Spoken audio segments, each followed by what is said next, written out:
শেষ সময়কে ঘিরে ইসলামী বর্ণনায় এমন একটি রহস্যময় ঘটনার কথা বলা হয়েছে যা শত শত বছর ধরে মানুষের মনে কৌতূহল জাগিয়ে রেখেছে। বলা হয়, পূর্ব দিক থেকে একদল মানুষ কালো পতাকা নিয়ে আবির্ভূত হবে। তাদের আগমন এতটাই শক্তিশালী হবে যে পৃথিবীর বড় বড় শক্তিও তাদের থামাতে পারবে না। রাসূলুল্লাহ সাল্লাল্লাহু আলাইহি ওয়াসাল্লামের কিছু হাদিসে এই কালো পতাকার বাহিনীর উল্লেখ পাওয়া যায়। অনেক আলেমের মতে এই দলটি খোরাসান অঞ্চল থেকে বেরিয়ে আসবে এবং তারা একটি গুরুত্বপূর্ণ লক্ষ্য নিয়ে এগিয়ে যাবে। এই বর্ণনাগুলো শুনলে মুমিনদের মনে আশার আলো জাগে, আবার অন্যদিকে অন্যায় ও অত্যাচারের শক্তিগুলোর মধ্যে ভয়ের সঞ্চার হয়, কারণ বলা হয়েছে তাদের শেষ গন্তব্য হবে পবিত্র বাইতুল মাকদিস। কিছু হাদিসে এমনও বলা হয়েছে যে যদি কেউ সেই বাহিনীর কথা জানতে পারে তবে তাকে কষ্ট হলেও তাদের সাথে যোগ দেওয়ার চেষ্টা করতে বলা হয়েছে, ইভেন যদি বরফাচ্ছন্ন পাহাড়ের উপর হামাগুড়ি দিয়েও যেতে হয়। কিন্তু প্রশ্ন হচ্ছে, আজকের পৃথিবীতে কি সেই সময় সত্যিই কাছাকাছি চলে এসেছে? পূর্ব দিকের সেই রহস্যময় পতাকাবাহী দল কি ইতিমধ্যেই প্রস্তুত হচ্ছে, নাকি এই বিষয়ের পেছনে রয়েছে এমন এক গোপন রহস্য যা এখনো মানুষের কাছে পুরোপুরি স্পষ্ট নয়? আজকের এই ভিডিওতে আমরা চেষ্টা করব এই রহস্যময় বিষয়টির পেছনের ইতিহাস, হাদিসের বর্ণনা এবং বিভিন্ন মতামত সম্পর্কে কিছু গুরুত্বপূর্ণ তথ্য তুলে ধরতে। আজ আমরা জানার চেষ্টা করব ইসলামের ইতিহাস ও হাদিসের বর্ণনায় শেষ যুগ বা আখেরি জামানাকে ঘিরে অনেক ভবিষ্যৎবাণীর কথা বলা হয়েছে, কিন্তু সেই সব বর্ণনার মধ্যে সবচেয়ে আলোচিত এবং রহস্যময় বিষয়গুলোর একটি হল পূর্ব দিক থেকে আগত কালো পতাকাবাহী সেই দল এবং তাদের সাথে জড়িত মহান নেতা ইমাম মাহদী এর আগমন। কিছু হাদিসে উল্লেখ আছে, যখন পূর্ব দিক থেকে কালো পতাকা উড়তে উড়তে একটি দল এগিয়ে আসবে তখন তাদের গুরুত্ব দিতে এবং তাদের সাথে যুক্ত হওয়ার কথা বলা হয়েছে, কারণ ওই বর্ণনাগুলোতে ইঙ্গিত করা হয়েছে যে সেই দলের মধ্যেই থাকবেন আল্লাহর মনোনীত নেতা ইমাম মাহদী। এই কথাগুলো শত শত বছর ধরে মুসলিম উম্মার মনে এক বিশেষ প্রত্যাশা তৈরি করে রেখেছে।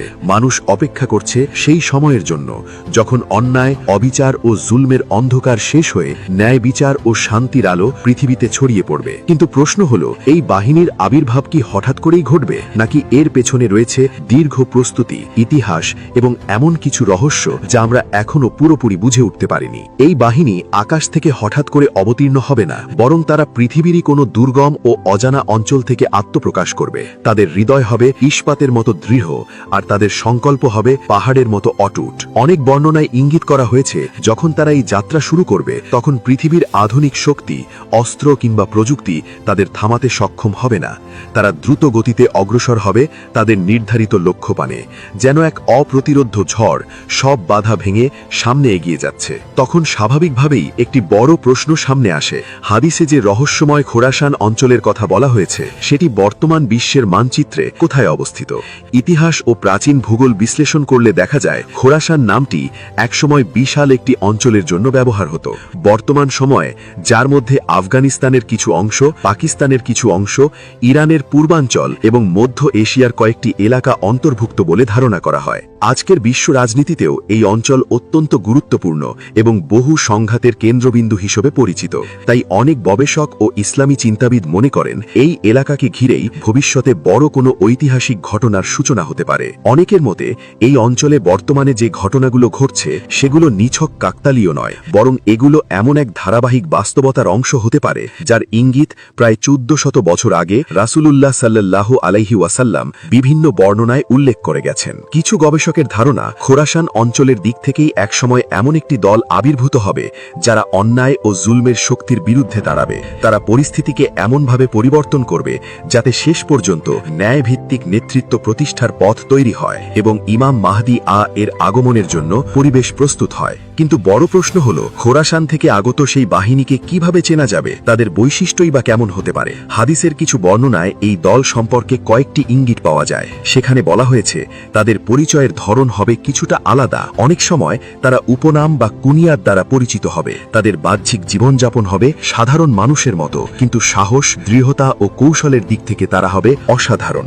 এই বর্ণনাগুলো রূপক ও গভীর অর্থে ভরপুর হওয়ায় ইতিহাসের বিভিন্ন সময় অনেক দল নিজেদেরকে সেই প্রতিশ্রুত কালো পতাকার বাহিনী বলে দাবি করেছে, কিন্তু সত্যিকার অর্থে কোন দলটি সেই বর্ণনার সাথে মিলে যায় এ নিয়ে এখনও আলেম ও গবেষকদের মধ্যে নানা আলোচনা ও মতভেদ রয়েছে। ইতিহাসের বিভিন্ন সময় অনেক গোষ্ঠী নিজেদেরকে সেই প্রতিশ্রুত কালো পতাকার বাহিনী বলে দাবি করেছে, কিন্তু সময়ের সাথে সাথে দেখা গেছে সেই দাবিগুলোর কোনোটি সত্য প্রমাণিত হয়নি। তাই অনেকের ধারণা প্রকৃত সেই ঘটনার সময় এখনো আসেনি। কিছু বর্ণনায় বলা হয়, যখন মুসলিম উম্মাহ গভীর সংকট, ভয় ও হতাশার মধ্যে ডুবে যাবে, ঠিক তখনই আশা ও পরিবর্তনের এক নতুন অধ্যায় শুরু হবে। সেই সময় কালো পতাকা নিয়ে একটি দল মানুষের সামনে আবির্ভূত হবে বলে অনেকেই মনে করেন।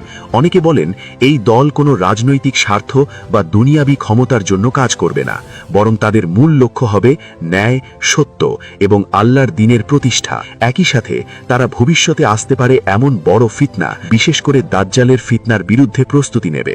বর্ণনাগুলোতে আরও ইঙ্গিত করা হয়েছে যে এই বাহিনীর সদস্যরা অত্যন্ত দৃঢ়চেতা হবে। তারা ভয় বা বিপদের কাছে মাথা নত করবে না, বরং আত্মত্যাগ ও আদর্শের প্রতি গভীর বিশ্বাস নিয়েই তারা তাদের পথ চলা অব্যাহত রাখবে। তবে বাস্তবতার দিকে তাকালে দেখা যায় বর্তমান সময়ের অনেক ঘটনার সাথে সেই আদর্শিক বর্ণনার মিল খুঁজে পাওয়া কঠিন হতে পারে। তাই কোনো পতাকা বা স্লোগান দেখেই আবেগে ভেসে যাওয়া ঠিক নয়। সবকিছু যাচাই করতে হবে কোরআন ও সুন্নাহর আলোকে, কারণ শেষ যুগে সত্য ও মিথ্যার মিশ্রণ ঘটিয়ে মানুষকে বিভ্রান্ত করার চেষ্টা বাড়বে এমন সতর্ক বার্তাও বিভিন্ন বর্ণনায় উল্লেখ করা হয়েছে। এই কারণেই প্রত্যেক সচেতন মুসলিমের জন্য প্রয়োজন সতর্ক থাকা, জ্ঞান অর্জন করা এবং ফিতনার এই সময়ে সঠিক পথ ধরে চলার চেষ্টা করা। অনেকে বর্ণনায় উল্লেখ করা হয়েছে যে ইমাম মাহদী আয়ের প্রকাশ এবং কালো পতাকা বাহিনীর দলের সাথে তার মিলনের ঘটনা মানব ইতিহাসের সবচেয়ে নাটকীয় ও স্মরণীয় মুহূর্তগুলোর একটি। কিছু হাদিসে ইঙ্গিত পাওয়া যায় যে এই গুরুত্বপূর্ণ ঘটনা মক্কার পবিত্র কাবা শরীফের নিকটে ঘটিত হবে, রুকন ও মাকামে ইব্রাহিমের মধ্যবর্তী স্থানে।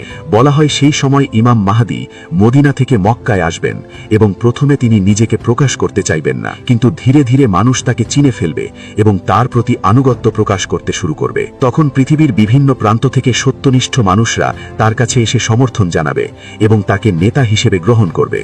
বর্ণনাগুলোতে আরও বলা হয়েছে যে পূর্ব দিক থেকে আগত কালো পতাকার সেই দলও দীর্ঘ পথ অতিক্রম করে তার সাথে যোগ দেবে। কঠিন পথ, পাহাড় পর্বত এবং নানা বাধা পেরিয়ে তারা শেষ পর্যন্ত সেই মিলনের মুহূর্তে উপস্থিত হবে। এরপর তাদের লক্ষ্য হবে অত্যাচার ও অন্যায়ের বিরুদ্ধে দাঁড়ানো এবং ন্যায় বিচার প্রতিষ্ঠার পথে এগিয়ে যাওয়া। অনেক বর্ণনায় ইঙ্গিত রয়েছে যে সেই সময় তাদের অগ্রযাত্রা এতটাই শক্তিশালী হবে যে পৃথিবীর বড় বড় শক্তিগুলো তাদের থামাতে কঠিন চ্যালেঞ্জের মুখে পড়বে। অনেক বর্ণনায় বলা হয় সেই সময় ঘটনাগুলো এত দ্রুত পরিবর্তিত হবে যে ইতিহাসের বড় বড় শহর ও অঞ্চল এক এক করে নতুন শক্তির নিয়ন্ত্রণে চলে যেতে পারে।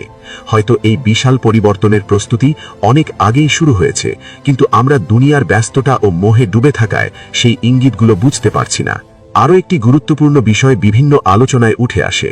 কালো পতাকার সেই বাহিনীর আগমনের আগে পৃথিবীতে বড় ধরনের সংঘাত বা ভয়াবহ যুদ্ধ ঘটতে পারে। কিছু বর্ণনায় এটিকে মালহামা নামেও উল্লেখ করা হয়েছে। ধারণা করা হয় সেই সংঘাত পৃথিবীর উপর গভীর প্রভাব ফেলবে এবং মানব সভ্যতা বড় ধরনের পরিবর্তনের মুখে পড়বে। কিছু গবেষকের মতে যদি কখনো বিশ্বব্যাপী বড় যুদ্ধ যেমন তৃতীয় বিশ্বযুদ্ধ বা পারমাণবিক সংঘাত ঘটে, তাহলে আধুনিক প্রযুক্তি ও অবকাঠামোর অনেক কিছুই ধ্বংস হয়ে যেতে পারে। তখন মানব সমাজ আবার অনেকটা প্রাচীন যুদ্ধ ব্যবস্থার দিকে ফিরে যেতে বাধ্য হতে পারে। কিছু বর্ণনায় বলা হয়েছে সেই সময় একদল যোদ্ধা তাদের অশ্বারোহী বাহিনী নিয়ে যুদ্ধক্ষেত্রে আবির্ভূত হবে। তাদের অগ্রযাত্রা হবে অত্যন্ত দ্রুত ও দৃঢ় সংকল্পে ভরা। হাদিসের কিছু বর্ণনায় ইঙ্গিত পাওয়া যায় যে তাদের যাত্রার শেষ গন্তব্য হবে ইলিয়া অর্থাৎ জেরুজালেম। সেখানে পৌঁছে তারা তাদের পতাকা স্থাপন করবে বলেও উল্লেখ করা হয়েছে। এর আগ পর্যন্ত তাদের অগ্রযাত্রা থামানো সহজ হবে না। এইসব বর্ণনা ইঙ্গিত দেয় যে তাদের লক্ষ্য শুধুমাত্র যুদ্ধ নয়, বরং এক বড় ঐতিহাসিক পরিবর্তনের দিকে এগিয়ে যাওয়া। অনেক বর্ণনায় ইঙ্গিত রয়েছে যে শেষ পর্যন্ত তাদের লক্ষ্য হবে পবিত্র বাইতুল মাকদিসকে মুক্ত করা।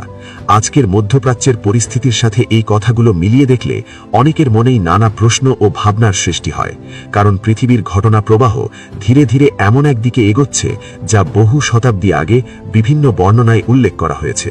তবে এই বিষয়গুলোকে শুধুমাত্র গল্প বা কল্পকাহিনী হিসেবে দেখার সুযোগ নেই।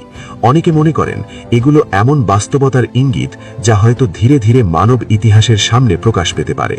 তবে একটি বিষয় স্পষ্টভাবে মনে রাখা জরুরি, ইমাম মাহদি বা কোনো প্রতিশ্রুত ঘটনার অপেক্ষায় বসে থাকা একজন ঈমানদারের কাজ নয়, বরং প্রত্যেক মুসলিমের দায়িত্ব হল নিজের ঈমানকে শক্ত করা।